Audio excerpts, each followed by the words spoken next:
आप देख रहे हैं वीओपी न्यूज, जनता को रखे सबसे आगे।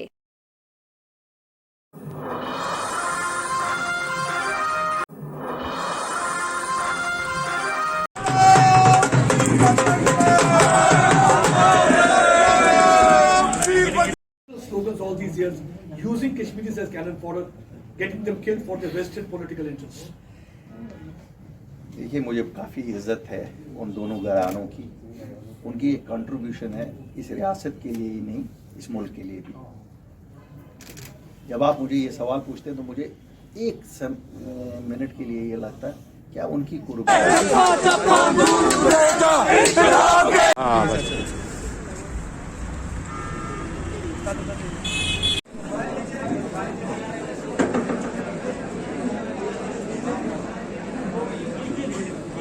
कैसे ये सब चल रहा है जो प्रीपेड मीटरिंग हाय हाय, बिजली का एमओयू हाय हाय।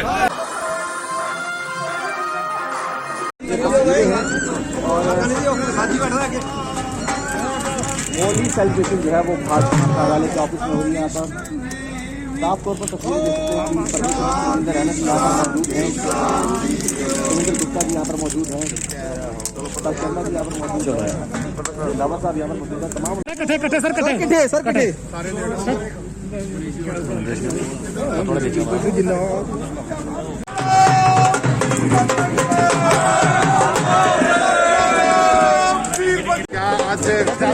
लोहड़ी बहुत पवित्र त्योहार है और लोहड़ी पूरे उत्तर भारत के अंदर जैसे शीतकालीन समय समाप्त होता है और लोहड़ी के अगले दिन मकर संक्रांति होती है। सूर्यदेव मकर राशि में प्रवेश करते हैं, शीत ऋतु का समापन होता है और पूरी दुनिया में जितने भी धार्मिक यज्ञ अनुष्ठान हैं, ये जब सूर्यदेव उत्तरायण दिशा में जाते हैं तो इसे बहुत पवित्र माना जाता है। मैं इस पावन पर्व की बेला पर सभी देशवासियों को, सभी जम्मू कश्मीर वासियों को लोहड़ी तथा मकर संक्रांति के इस पावन अवसर, पावन बेला पर इस शुभ त्योहार की ढेरों बधाइयां, शुभकामनाएं और मंगल कामनाएं देता हूं। मैं उस परम पिता परमेश्वर अग्निदेव और सूर्यदेव से प्रार्थना करता हूं कि जैसे 2020 में पूरी दुनिया कोरोना वायरस महामारी की चपेट में आ गई, ये महामारी समाप्त हो, ये कोरोना वायरस का अंत हो और फिर से पूरी दुनिया में खुशहाली हो, फिर से पूरी दुनिया के अंदर आपसी प्यार और चहल पहल, वो रौनक फिर से सारी दुनिया में आए। भगवान की कृपा से पूरा संसार शांतिमय और खुशियों से भरपूर रहे। रविंद्र जी, कल क्योंकि वैक्सीन जम्मू में आने वाली है, कल क्या लग रहा है आपको? लोहड़ी का पर्व शांति और स्मृति की तरफ ले जाता है।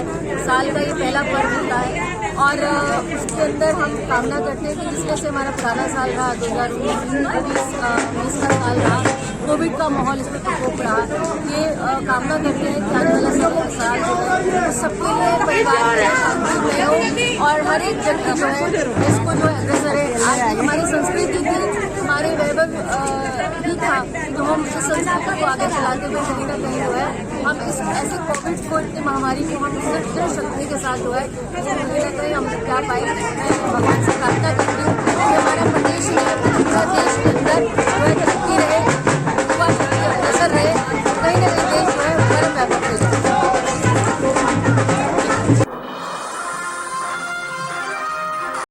Slogans all these years using Kashmiris as cannon fodder, getting them killed for their vested political interests. देखिए, मुझे काफ़ी इज्जत है उन दोनों घरानों की। उनकी एक कंट्रीब्यूशन है इस रियासत के लिए ही नहीं, इस मुल्क के लिए भी। जब आप मुझे ये सवाल पूछते हैं तो मुझे एक मिनट के लिए ये लगता है क्या उनकी कुर्बानियाँ कम हैं? Is it not a fact कि they were the torch bearers of Indian flag in this state? If we are with India, it is because of these families. At least one of the families openly, another covertly. So I would like to give them credit for more for that, for having this region with this country. राजनीति में कोई दोस्त नहीं, कोई दुश्मन नहीं, क्या बात है। Thank you. First of all, I thank you all for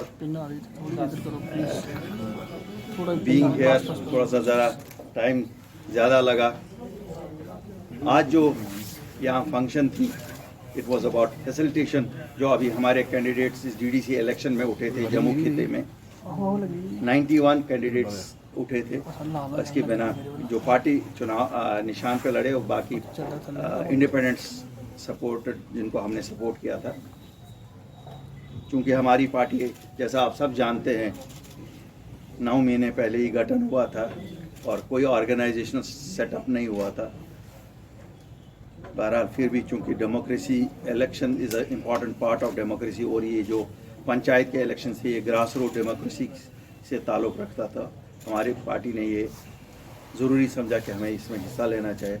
और हम लोगों का शुक्रिया अदा करते हैं कि लोगों ने एक नई पार्टी को 5.5% ओवरऑल वोट दिया, जो हमारे लिए काफ़ी इनकरेजिंग है।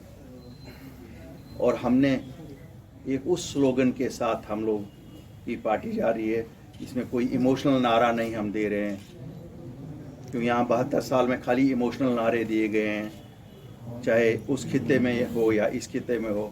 हमारी पार्टी तो बिल्कुल वो सियासत करती है जिसे कहते हैं अचीवेबल मुद्दों को उठाती है, और सच की सियासत जिसे कहते हैं।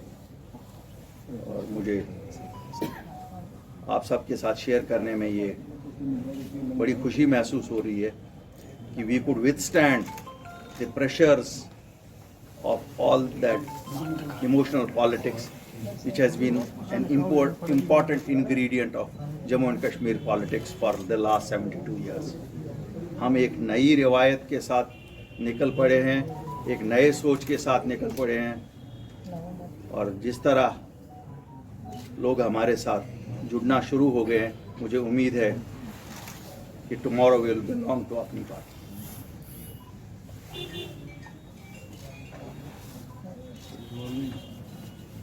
जो लोग आज आपने हमारे साथ देखे, ये कल के नए लीडर हैं, क्योंकि इनमें से कोई ट्रेडिशनल सियासतदान नहीं था। 90% of them were new commerce, जिसे कहते हैं ना नई सियासत। और वो नई सियासत क्या है? वो ये है कि आप वो मुद्दे उठाओ जो डेवलपमेंट के हैं, जो लोगों के भलाई के हैं, जिसमें कोई डिवीजन ऑफ सोसाइटी नहीं है, जिसमें डिवीजन ऑफ कम्युनिटीज़ नहीं है, जिसमें डिवीजन ऑफ रीजन्स नहीं है। क्यों आज जम्मू और कश्मीर के मुद्दे साझे हैं। अगर हम स्टेटहुड की बात करते हैं तो दोनों रीजन्स के लोग चाहते हैं। अगर हम प्रोटेक्शन ऑफ जॉब्स और लैंड की बात करते हैं तो वो दोनों रीजन्स की मुतालबात हैं। अगर हम डेवलपमेंट इंफ्रास्ट्रक्चर की बात करते हैं तो दोनों रीजन्स की है। दोनों रीजन्स में फुकदान है इन चीज़ों का। अगर हम एडमिनिस्ट्रेटिव इनर्शिया की बात करते हैं तो दोनों रीजन्स की बात करते हैं। ये नहीं है कि साहब कुछ जम्मू में बहुत कुछ हुआ है कि यहाँ दूध की नहरें बह रही है और शायद कश्मीर में बिल्कुल कुछ नहीं है। तो दोनों जगह अगर डेवलपमेंट नहीं है तो दोनों जगह नहीं हो रही है। तो इन्हीं सब बातों पे हम आज यहाँ जो आपस में विचार कर रहे थे, हम आपके साथ भी और आपके माध्यम से भी हिंदुस्तान के वजीर आज़म तक ये बात पहुंचाना चाहते हैं कि हम इंतज़ार कर रहे हैं उस वादे का जो उन्होंने फ्लोर ऑफ द हाउस से हमारे साथ किया हुआ है। इस रियासत की पहचान वापस देने को, हमारी स्टेटहुड, जो वादा उन्होंने हमारे साथ किया है जब हम लोग अपनी पार्टी के गठन के बाद गए, which is an unprecedented thing. A party formed in Jammu and Kashmir goes and calls on the leadership of this country, which is otherwise an anathema in Jammu and Kashmir. This used to be an anathema. हमने रिवायत को तोड़ दिया। हमने कहा नहीं, हमारा मसला है, हमें खो गया है, जिसका खो गया है वो ढूंढता है। हमारी पहचान खो गई है, हम इसलिए दिल्ली गए। हमारे डिट्रैक्टर्स ने हमें मुख्तलिफ नामों से इस वजह से बुलाया, लेकिन हम गए क्यों? हमारा खो गया। आप में से किसी की चीज़ को तो आप ढूंढेंगे ना। कि किसी और को कहेंगे कि ढूंढने जाओ, और उसके पास ही जाएंगे ना जो दे सकता है उस चीज़ को। इसलिए हम हिंदुस्तान के वजीर आजम के पास गए, हिंदुस्तान के होम मिनिस्टर के पास गए कि साहब हमारी पहचान वापस दीजिए, हमारी रियासत को वापस करिए, हमारे बच्चों की जॉब्स का प्रोटेक्शन करिए, हमारे लैंड का प्रोटेक्शन करिए, हमारे कल्चर का प्रोटेक्शन करिए। हमने बात उठाई डेमोग्राफी की, हमारी डेमोग्राफी के लोगों के दिलों में शुबहात थे, वजीर आजम ने हमें एश्योरेंस दे दी। हमने बात 17 पॉइंट्स पे की, तो लेकिन जो कोर एजेंडा तो स्टेटहुड की है। अब जब वापस वी टेक द क्रेडिट, अपनी party takes the credit for this that हमने सियासत वापस शुरू की। यहाँ डेमोक्रेसी की रूह होती है पॉलिटिक्स, जिस पॉलिटिक्स को 5 अगस्त 2019 को खैराबाद किया गया था, जिसने भी किया था, हम नहीं कहते हैं क्या हुआ था, लेकिन हम लोग सामने आए, हमने कहा नहीं वापस, we have to go ahead. कोई फैसला हमारे लिए कोई खुशी का फैसला नहीं था 5 अगस्त 2019 वाला। हम एक्सपेक्ट करते हैं कि सुप्रीम कोर्ट में वो फैसला आएगा जो दिलों की धड़कन यहाँ चाहती है, लेकिन फिर भी हमने कहा आगे तो चलना है ना। हम इंतज़ार में हैं वज़ीर आज़म साहब कि वो दिन कब आएगा जब आप हमारी रियासत को अपनी दर्जा वापस दे देंगे। रही बात वज़ीर आज़म साहब, आपको बहुत कुछ कहा जाता है वहाँ की जम्मू कश्मीर में पिछले 2-2.5 सालों में बहुत कुछ हुआ है। खुदारा आप एक वो टीम भेजिए जो खाली हरे, लाल और पीले रंग ना कंप्यूटर की प्रेजेंटेशनों में भरे, जो प्रैक्टिकली देखिए क्या कुछ हुआ है। हमें तो नहीं लगता है किसी भी खिते में, चाहे वो कश्मीर हो चाहे वो जम्मू हो, कहीं दूध की नहरें बह रही हैं। डेवलपमेंट तो बिल्कुल मफलूज होकर रह गई है।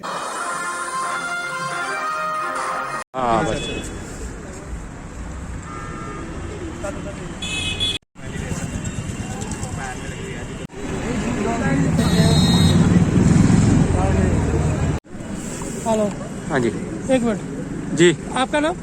मेरा नाम प्रतीक रैना है। प्रतीक जी, क्या कहना चाहते हैं? आज आप विवेकानंद जी का सेलिब्रेशन करने जा रहे हैं। देखा जाए इनको 158वीं जन्म तिथि है, देखा जाए पूरा वर्ल्ड इनको मानता है। क्या वजूहत है कि इनको पूरा वर्ल्ड मानने को तैयार है?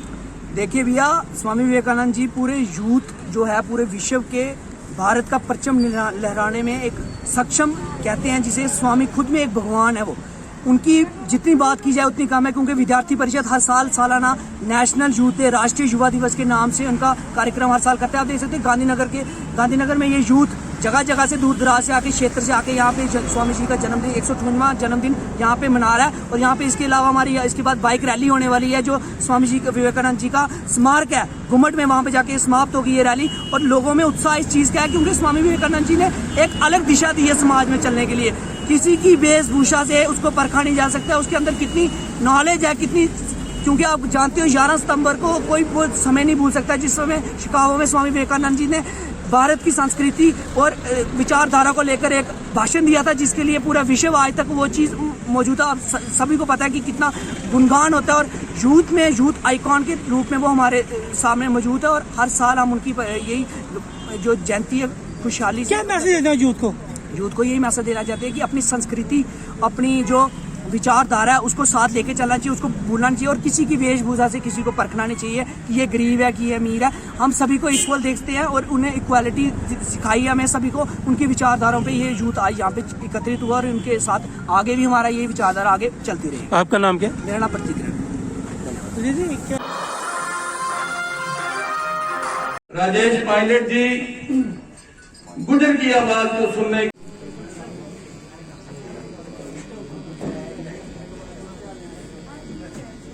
नेता भी हैं, चौधरी मामून हुसैन बजाज हैं, उनके साथ अख्तर कोहली सरपंच हैं, माहौर से तशरीफ लाए हुए। यहाँ आज की जो मीटिंग थी वो किसी और कनेक्शन में थी, लेकिन आप मुझे लगता है कि जज्बे से आए और उस शख्सियत का इस्तेमाल करने लाए जिनका नाम रमेश बिदूड़ी है, उनका ये चेयर करें। वो शख्सियत है जिन्होंने आपका मोहल्ला इस हद तक काम किया है जो आज तक कभी हाल नहीं हो सका। तो मुझे पता है जिस जज्बे से आए, लेकिन जो मीटिंग मैं करना चाहता था, मुझे लगता है उसका मकसद उस हद तक पूरा नहीं होगा जो हम चाहते थे। खैर आप आए, वेलकम। मुझे अगर ये पता होता तो मैं आपका अच्छा इंतजाम शामियाना करके करता। मैंने आपको कहा भी था बदूरी साहब का हम इस्तेमाल करेंगे, जम्मू में अलग और कश्मीर में अलग, अच्छे ढंग से करेंगे। लेकिन चलिए फिर भी आज प्यार मोहब्बत से इस लिहाज से आए कि आपने कहा था वो मामला हल किया इन्होंने जो मामला आज तक नहीं हल हो सका। आप उस प्यार मोहब्बत से आए, उस लिहाज से मैं आपका वेलकम करता हूँ। और ये आपको बता दूं, ये बात याद रखिए, बदूरी साहब जो है वो हिंदुस्तान गवर्नमेंट के नुमाइंदे हैं, हम भी हिंदुस्तानी हैं, लेकिन हमारा मामला जो हल करने वाला है, हमें बड़े अच्छे वकील मिल गए हैं। आप मुतमईन रहें, और भी जो प्रॉब्लम होंगी, मुझे पता है गुजर बकरवाल की बड़ी प्रॉब्लम है, मैं इसको तकरीर करने नहीं खड़ा हुआ, बाद में करूंगा, वो भी इन्होंने सुननी है और हल करनी है। मैं टीचर साहबान से बात करूंगा, सब तकरीर करेंगे, उसके बाद आप टीचर साहबान चले जाएंगे, कुछ उस हाल में बैठेंगे, कुछ बाहर बैठ जाएंगे, ताकि कुछ बातें इन्होंने महसूस करनी है वो हम कर सकें। ठीक है ना?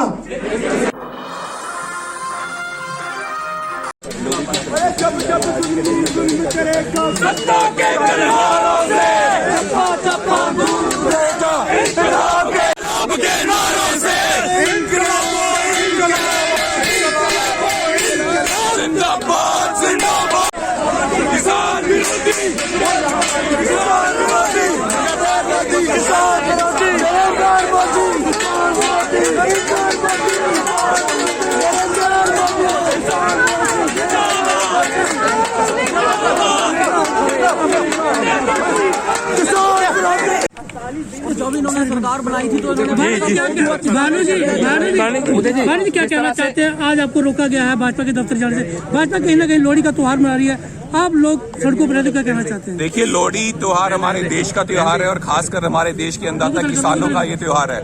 और यहाँ पे किसान जो अपनी मांगों के लिए खड़े हैं, दिल्ली बॉर्डर में डिमांड कर रहे हैं बीजेपी सरकार से कि जो 3 काले कानून लाए हैं उनको वापस लिया जाए।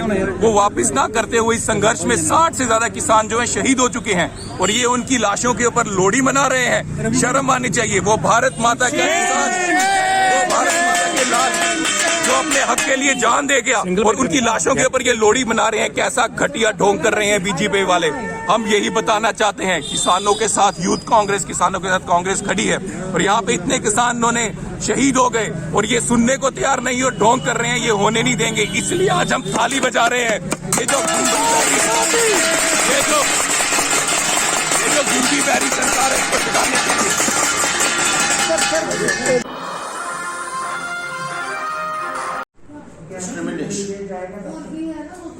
हॉस्टाइल डिस्क्रिमिनेशन कैसे ये सब चल रहा है, जो भेदभाव की नीति है उनमें जी हर जी क्या कहना चाहते हैं? प्रेस का मौजूद। देखिए, जम्मू प्रांत के साथ बीजेपी के राज में भेदभाव बदस्तूर जारी है। अभी हाल ही में जो 70 इंडस्ट्रियल एस्टेट्स आए, इसमें 46 इंडस्ट्रियल एस्टेट्स कश्मीर के लिए मनोनीत किए गए और मात्र 24 इंडस्ट्रियल एस्टेट्स जो हैं वो जम्मू के हिस्से में आए। जो फंड्स इसके लिए एलोकेट किया गया है उसका भी 2/3 शेयर जो है वो कश्मीर को जाएगा, लाजमी है। और एम्प्लॉयमेंट भी जो है वो 2/3 कश्मीर को जाएगी। भारतीय जनता पार्टी को पूछने वाला आज की तारीख में कोई नहीं है और भारतीय जनता पार्टी किसी को जवाब देने के लिए भी तैयार नहीं है। बहुत सारे सवाल जो है वो उठ रहे हैं बीजेपी की नीयत के ऊपर, इनकी नीतियों के ऊपर और जम्मू के साथ जो भेदभाव लगातार जारी है उसके लिए। लेकिन बीजेपी जो है वो इस भेदभाव को जारी किए हुए है और जम्मू के नौजवानों के साथ, जम्मू के लोगों के साथ एक भारी डिस्क्रिमिनेशन जो हो रहा है, पैंथर्स पार्टी उसकी कड़ी मजम्मत करती है। जब से 370 अबॉलिश हुआ है तब से इस किस्म के डिस्क्रिमिनेशन में इजाफा हुआ है। 370 हटते ही J&K बैंक की जो सिलेक्ट लिस्ट थी उसको इसलिए क्वाश कर दिया गया क्योंकि ये कहा गया कि इसमें जम्मू प्रांत के नौजवान ज्यादा आ रहे हैं। इसी तरीके से फायर सर्विसेज की लिस्ट निकाल मीटरिंग हाय हाय, बिजली का MOU हाय हाय, बिजली का MOU हाय हाय, किसानों की मांगे पूरी करो, किसानों की मांगे पूरी करो, किसानों की मांगे पूरी करो, न्यू इंडस्ट्रियल पॉलिसी हाय हाय है, उसका भी हम विरोध करते हैं। और साथ में ये जो सरकार ने बर्बरता पूर्वक हमारे किसानों के ऊपर लाठी चार्ज की, उनके ऊपर वाटर कैनल्स, 60 से ज्यादा किसान देश का अन्नदाता शहीद हो गया है। भारी ठंड में, कोहरे में, बारिश में दिल्ली के इर्द गिर्द इकट्ठा हुआ पड़ा है। प्रधानमंत्री मोदी जी, क्या आपको ये सब दिखाई नहीं दे रहे? इन तमाम बातों को लेकर के आज भारी संख्या में तमाम लोग जम्मू कश्मीर का पूरा सहयोग किसानों के साथ, देश के अन्नदाता के साथ जाहिर करने के लिए, और उन जो कि अन्नदाता शहीद हुए हैं उनकी शहादत को श्रद्धांजलि देने के लिए हम यहाँ पे जम्मू कश्मीर की आवाम इकट्ठी हुई है। राज्य का दर्जे की वापसी की मांग करते हैं, MOU न्यू इंडस्ट्रियल पॉलिसी का विरोध करते हैं, और स्मार्ट मीटर और प्रीपेड मीटर्स जम्मू कश्मीर में नहीं लगने चाहिए, अन्यथा जन आंदोलन और तेज हो जाएगा। जी सर, क्या कहेंगे आज की मीटिंग के बारे में? हमारे देश के प्रधानमंत्री मोदी साहब ने यहाँ पर जो ये गुजर बकरवाल कम्युनिटी के लोग हैं, इनकी पीड़ा को समझा है और देखा है लंबे समय तक, क्योंकि वो संघ के प्रचारक के रूप में पूरे देश में उन्होंने भ्रमण किया है, तो वो पीड़ा उनके मन में थी। उस पीड़ा को देखते हुए यहाँ पर जो फॉरेस्ट एक्ट केंद्र ने लागू किया था, वो यहाँ पर लागू नहीं हो रहा था। ये बकरवाल गुजर कम्युनिटी के जो लोग हैं, जो गाय, भैंस, भेड़, बकरी रखते हैं, और 6 महीने गर्मियों में जब ये ऊपर पहाड़ों पे जाते हैं तो वो ज़्यादातर लैंड फॉरेस्ट को ट्रांसफर हो गई है, तो उनके चरवाही कहाँ, एक उनके रेजिडेंशियल जो मकान थे, कभी भी फॉरेस्ट डिपार्टमेंट फॉरेस्ट करके, क्योंकि फॉरेस्ट का जो नोटिफिकेशन हो वो बाद में हुआ है। ये लोग पहले बसे हुए हैं, 600-700 वर्ष पुराने आदिवासी ट्राइबल्स लोग हैं। इसी प्रकार से यहाँ पर टीचर 2006 में भर्ती हुए थे, 4000 रुपये उनको सैलरी दी जाती थी। इस देश के लिए शर्म की बात है। तो यहाँ जो केंद्र के बने हुए कानून थे वो लागू नहीं होते थे। धारा 370 जब खत्म किया और 35 से खत्म किया है, उसका परिणाम है कि अब इन लोगों को, उन टीचरों की सैलरी 2.5 गुना करके और नेचुरल 12 महीने तक उनको सैलरी दी जाए। ये सरकार इस पर विचार कर रही है, उसका नोटिफिकेशन जल्द सरकार करने जा रही है। फॉरेस्ट के लिए भी कमेटी बनाई है, कमेटी में 4 लोग ऐसे रखे जाएंगे जो गुजर कम्युनिटी के इनोसेंट लोग होंगे और अफसर भी होंगे, अधिकारी होंगे, उनके व्यू लेकर और जो इनके हित की बात होगी उसको प्रधानमंत्री करने जाएंगे।